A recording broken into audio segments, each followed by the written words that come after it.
લાંબુ અને તંદુરસ્ત જીવન જીવવા માટે પહેલું કે આખા ધાનનો ઉપયોગ વધુ કરો.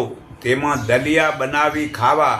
મકાઈ, ઘઉંના ફાડા, મગના ફાડા, કણચી ચોખા, રાગી, રાજગોર, સામો અને કોદરી લો. બીજું કે ઝીણા લોટની બનાવટ બંધ કરો. બ્રેડ, પાઉં, મેદાનો લોટ, ઘઉંનો લોટ ન લો. ત્રીજું કે લીલોતરી શાકભાજી વધુ લો. સલાડ, સૂપ, જ્યુસ વધુ લો.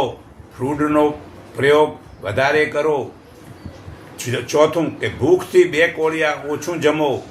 હળવી કસરત ચોક્કસ કરો. સવારના ચાલો, સાંજે ભૂખ્યા પેટે ચાલો. લીલા ઘાસમાં ચાલવું, 8 કલાક ઊંઘવું. મનમાં આનંદ રાખો અને કુદરતી સ્વરૂપે કાચો ખોરાક ચાવીને ખાવું. પાંચમું, આ ખોરાક નથી ખાવો.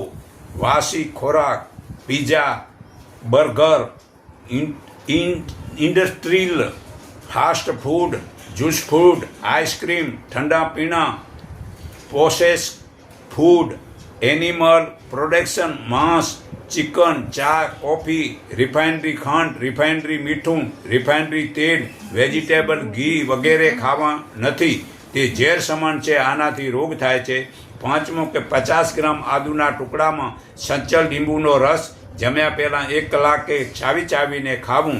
બીજું, આદુ રસ 6 ચમચી સવારે અને સાંજે લોહીમાં. આઠમું કે બાળકો માટે 1 વર્ષની ઉંમર પછી 5 ચમચી મધ સાથે લો. 10 વર્ષની ઉંમરથી 1 ચમચી મધ સાથે સવાર સાંજ લો. આદુની ચટણીની રીત જાણો. એક વ્યક્તિ માટે 50 ગ્રામ આદુના ટુકડા, કોથમરી, પુદીનો, લાલ લીલા મરચાં, 1 મુઠ્ઠી મગફળીના દાણા, 2 ચમચી કોપરાનું ખમણ, સીધા લૂણ, ધાણા જીરું, અંજીર 2 નંગ, ખજૂર 5 પેસી, કિસમિસ 10 નંગ, 2 ટમેટાં નાખી ચટણી બનાવી દરરોજ ખાવી.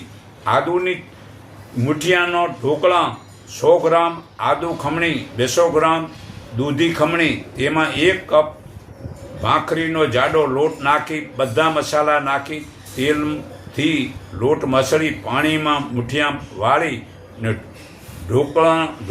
ઢોકળાને વરાળથી શેકી બાફીને આ ચટણી સાથે ખાવા.